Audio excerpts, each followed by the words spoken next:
Welcome back, friends. I'm Dr. Sujata Gazbay from Abasaheb Garware College, Pune. Our today's lecture is on picket fence and kept cage model. Students, now you know very well that hemoglobin is exceptionally good at transporting oxygen to the tissues. Not only because it can bind iron tightly under the right conditions, but because it can also let go under the right conditions, releasing oxygen to the tissues. Because hemoglobin is such a complex protein, it has been very difficult to study. Although researchers have made impressive strides in understanding proteins in recent years. Instead, bioinorganic chemists have developed model compounds to gain insight into hemoglobin and other important biological compounds. Model compounds are relatively simple compounds that possess a number of characteristics of their more complicated cousins. For example, simple porphyrin are relatively easy to make. If you wanted to study oxygen binding with a simple example, an iron porphyrin complex would be a great model complex. The trouble is that doesn't work very well. Such a complex binds oxygen irreversibly, it never lets go.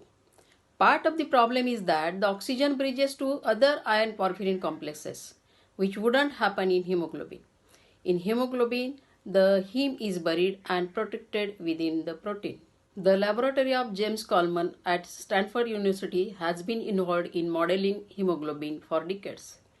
They succeeded in demonstrating reversible oxygen binding to the picket fence porphyrin complex.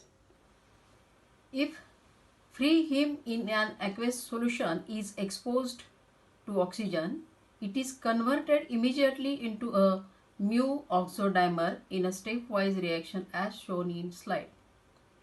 Obviously, it is important to be able to stop reactions 2, 3 and 4 if oxygen transport is to be successfully carried out in a continuous manner.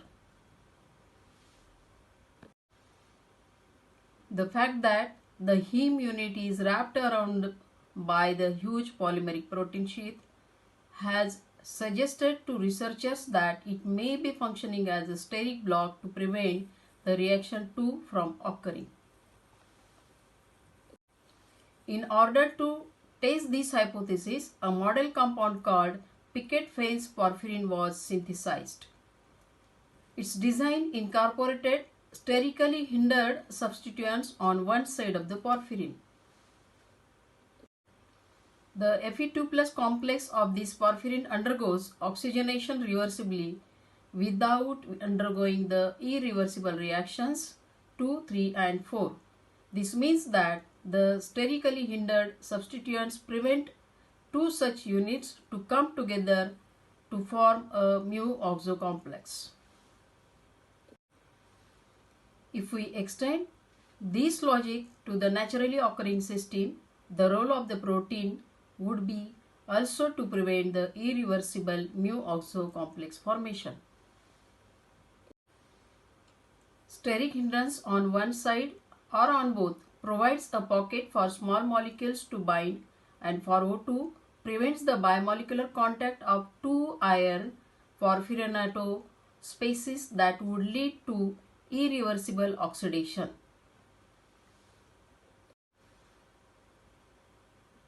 The only system that has led to crystalline dioxygen complexes stable at room temperature is picket fence porphyrin. A derivative of this, the pocket porphyrin and various kept porphyrins, provide binding sites with steric hindrance even to small diatomic molecules. So here in this structure we can see this is the porphyrin ring, this is the picket fence, this is one side of this porphyrin ring where the oxygen binding pocket is prepared by this picket fence, and to the another side base prevents oxygen coordination on unhindered side.